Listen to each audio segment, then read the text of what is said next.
ಕುಂದಾಪುರದ ರಾಷ್ಟ್ರೀಯ ಹೆದ್ದಾರಿ 66ರ ಬೀಜಾಡಿಯಲ್ಲಿ ಸಂಭವಿಸಿದ ಬೈಕ್ ಮತ್ತು ಲಾರಿ ನಡುವಿನ ರಸ್ತೆ ಅಪಘಾತದಲ್ಲಿ ಬೈಕ್ ಸವಾರ ಸಾವನ್ನಪ್ಪಿದ್ದಾರೆ.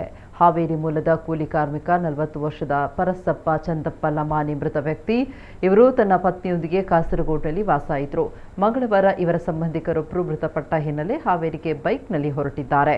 ಮಂಗಳೂರು ಕುಮಟಾ ಮಾರ್ಗವಾಗಿ ಊರಿಗೆ ಹೊರಟ ಇವರ ಬೈಕ್ಗೆ ಲಾರಿ ಡಿಕ್ಕಿ ಹೊಡೆದಿದ್ದು ಗಂಭೀರ ಗಾಯಗೊಂಡ ಪರಸಪ್ಪ ಅವರು ಕೊನೆಯುಸಿರೆಳೆದಿದ್ದಾರೆ. ಇನ್ನು ಈ ಬಗ್ಗೆ ಕುಂದಾಪುರ ಠಾಣೆಯಲ್ಲಿ ಪ್ರಕರಣ ದಾಖಲಾಗಿದೆ.